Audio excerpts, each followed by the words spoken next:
So I'm here with Steve. Steve is owner of the house, and he was the one that had quite a traumatic experience the night of the flood. And so Steve's just going to talk to us a little bit. I'm going to ask, so can you walk us through a little bit what happened?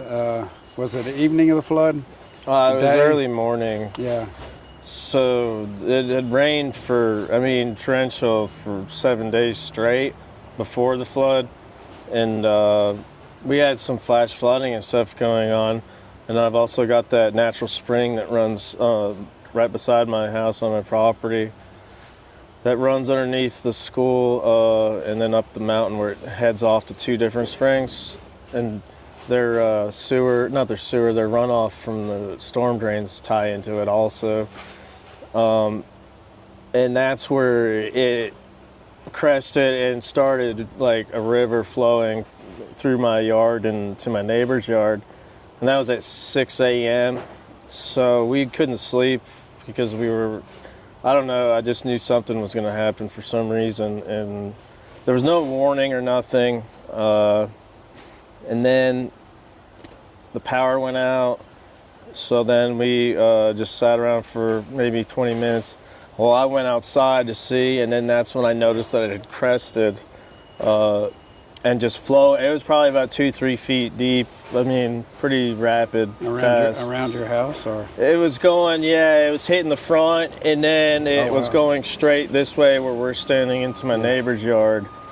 And then that's when I went inside and told Aiden, I said, Aiden, get your diabetic medical supplies and let's go. We got to go. And Aiden's your son. Yeah, he was up all night too because he was worried. Because we saw that it was puddling up over here at our neighbor's house. I'd never seen it get, and this is not from the river, this is just standing water because it had been torrential rain for so long. I mean, it's not normal. We never have had that happen. But so then we got the dog. I grabbed some cash, and that was about it. We got out, and then we noticed that there was a single wide trailer, my other neighbors, that had completely blocked the road. It was in the road. So it floated across the road? Yeah, it floated into the road and then blocked it off. So then we tried going up behind the school to take the back way out. Well, actually, we tried going right, but the bridge had already collapsed over there, going towards 70. So then we tried going Beatree back, like you're going to the college. And that bridge had collapsed. So then we tried to backtrack, and we figured we'll just stay up here at the school with our neighbors because that's where they were in their cars. And then there was a landslide. So both bridges had washed out. The one up here, they had washed out, and this is at 6:30 in the morning. Wow. And then we tried coming back, and then there was a landslide, so we were trapped in there right at the fire department. So I saw that the water has almost risen all the way to the fire department, which isn't anywhere close to the river. That's how far it expanded. Yeah. So then I just backed the truck up on high ground right in front. I said, well, I guess this is a good place, being that Aiden's diabetic, and we're next to the fire department. Well, I was wrong. He had dropped in his blood sugar, and we were staying in the car for a couple of nights, and we had a couple of snacks, you know what I mean? We didn't know it was going to be like this bad, or we were planning on getting out, going to his mother's house to where he could be safe and have all the supplies. But he had ended up crashing, and we had no food. We couldn't get out. Blood sugar crash. Yeah. Because he was diabetic. He was getting low. So I ran over there because they were just standing outside with walkie-talkies, not doing anything. And I asked if I could please have something that had a high sugar content because my son is type 1 diabetic, and he's extremely low. And they said that, no, we don't have any food. So that kind of made me mad, obviously. I reassured him. I said, listen, sir, you don't understand. My son can die. I said, can you please just give a cookie or something to get his blood sugar up? And then they just said, no, we don't have anything. And then I just walked off. But that's how we ended up, meeting Oliver and his wife, Celestial, is because his neighbor was the one who came out and gave us some snacks to, and then and Oliver and Celestial have helped a lot of people in this process, right? oh yeah, we were the first. I mean, that's how we met them. Yeah. Is because of their neighbors, and then they offered us a place to stay because nobody could get out. Yeah. That I think where you all ate lunch at. If that's where you were At the church. We were at the church. Oh, you went to the church right Yeah, now? yeah. Oh, okay. But yeah, his house was like right there. I mean, there was only 2 roads you could get down that weren't blocked, and his happened to be one of them. So we stayed there for 7 days. The worst part was as soon as the power went off, and then when they opened the dam in Black Mountain, that's when it took everything out. Yeah. So then there was a lot of casualties, and there was helicopters from Harley Davidson flying out every 20 seconds, scanning the river, and then just watching bodies being pulled out all day for a month and a half. But for that month, we didn't have cell service. Like, and I'm talking 3 towns over in each direction. It was just all cut out. Almost so we couldn't communicate with anybody. We couldn't tell anyone that, yes, we're still alive. Because the last thing I did was, the eye of the storm hit here, and right here in Swannanoa. Yeah. I was in it. And as soon as it came through, all cell service was gone. In like a 50-mile radius for some reason. It was weird. For months. Like a month. I mean, and the radio, that's all you could hear. It wasn't music anymore. It was loved ones looking for loved ones. And I'm talking for a long time. Yeah. So, So a month, 2 months. if the road's clear, yeah, pretty much about 2 months. Yeah. Maybe even 3. But it was just devastating. Yeah. I was washing my feet, and when we could get into the house, and that pond, it was a pond across the street, and then they're pulling bodies out next to us, and we never even knew. Yeah. And then to have your son go through something, Yeah. it was something I don't want Ever do to again. experience again. Yeah. Oh my. So, then after, when did some of the disaster teams? You said that Samaritans first came in and mucked out your house, but that Probably a couple, like 2 weeks or more after. Yeah. Because nobody could get in. Yeah. But the government wasn't helping, and it was me and my neighbor across the street of the school who set up the first donation center. Yeah. Because we were all neighbors helping neighbors. There wasn't any help from anyone else. Yeah. And then the churches started coming in and helping, and that's really who's only helped us is the community and the churches. And I'm talking people out of state. You'd be surprised how many were coming, from Ohio or, Pittsburgh, like New York. And it was all social media posts of people driving, showing the destruction, and posting it as how these places, because there wasn't anything on the news about Swannanoa. I mean, they probably said Asheville a bunch and, devastated. No, it wasn't. Swannanoa was. Was this area? Did they have some private helicopters come in here and start taking supplies out, or was that a different place? Yeah, that was Harley Davidson. Okay. And I don't know. So you had to have an invitation just to get in there, and I ended up meeting somebody, obviously being here in the heart of it, that said, "Yeah, just tell them it's my name. I needed some gas for the generator because." I lost my whole business, my HVAC business, my van, all my tools.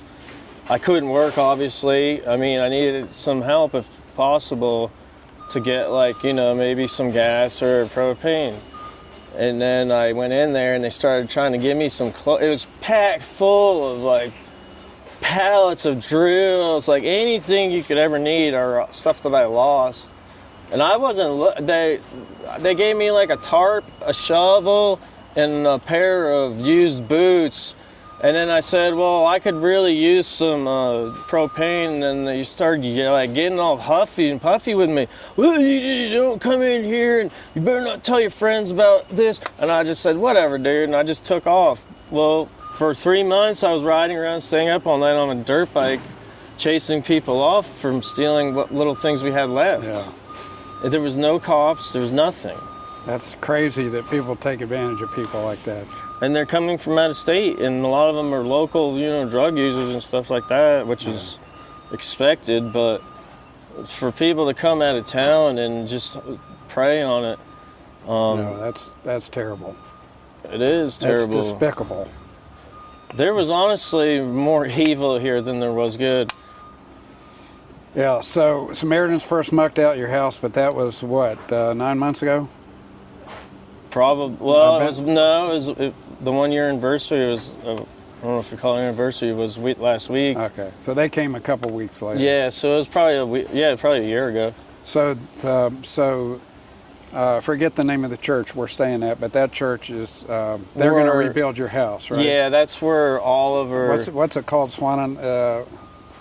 It's non-denominational. I can't remember. Yeah, Church I'll get of the God. name of it. But that's where we're staying. And actually, our church had come down just a couple weeks after several weeks after the disaster, and wanted to find people we could partner with down here, and they ended up there, and then got introduced to Bob, who's running the show down here. But anyway, it's been I'm sure it's been a wild ride. Well, your house is down. Yeah, I mean, we made the decision probably 11 months ago, so it's just been a process. Yeah. So somebody said that they saw on the doors that they saw like watermark up to about the doorknobs on your doors. Is that about accurate about how high the water? Yeah, mine was up to the bottom of the windows, so it was about 4 foot inside. Yeah. With about 2 foot of mud and silt inside. Yeah. And then the whole crawl space was just full of like dead animals, chickens, but a lot of silt. Yeah. It just completely, I started mucking it out myself because Samaritan's Purse wouldn't, but then we decided to just tear down. I was done with it anyways at that point. So have you been able to go back to work?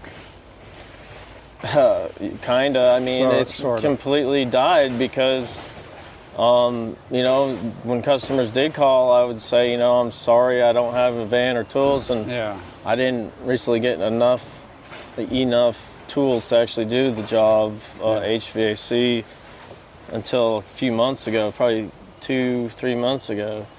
And then the ones who do call, because I told them I couldn't do it and I'm sorry, and they obviously feel bad about the situation, and they might assume that I'm still doing it or I still don't, but they probably don't want to call and find out again because they would feel bad. So it's been slow. It's extremely slow. I'm gonna have to rebuild it again. Yeah. And it took a long time, 8 years. So I've got 25 years experience, in the field. Yeah. I was talking with Tim, one of the people kind of organizing our group down here, and he said somebody asked him, how long are you going to keep coming down here? He said, well, there's still a lot of need down here. There are these the church has agreed to build back 5 houses. Yours was one of them. And he said, until those houses are built, I hate to go anywhere else. So where are you living now? So you're not in your house. No, I'm at my aunt's house in Mars Hill, which is about an hour away. Okay. So I was here, up until a couple months ago. Living in a camper? Yeah. It was pretty cold. Especially with the cross went through this valley, because in order to tie into the sewer, I had to kind of go right as the wind comes in and right where my bedroom was. Yeah. And propane's got moisture in it, so there was a lot of mold and stuff you had to take care of too, just because you got that cold and that moisture mixed inside. Yeah. So it wasn't really healthy for any of us, especially with the soil and the toxicity and all the stuff. I mean, I'll tell you how toxic it was. About a month and a half in, still searching for bodies just on our road in the river here. Yeah. Red Cross brought in cadaver dogs on a Sunday. No, they would always work during the week and Saturdays, but Sundays they came in and the dogs died. They all died that day from working. So they never came back. And they never went around our properties. They just went the riverbank. So the toxicity was basically from businesses and stuff that got washed into the... I mean, there was sewer, there was multiple tanker trucks. I mean, there was one in that guy's yard down there rolled over. Like, there was stuff everywhere here. Yeah.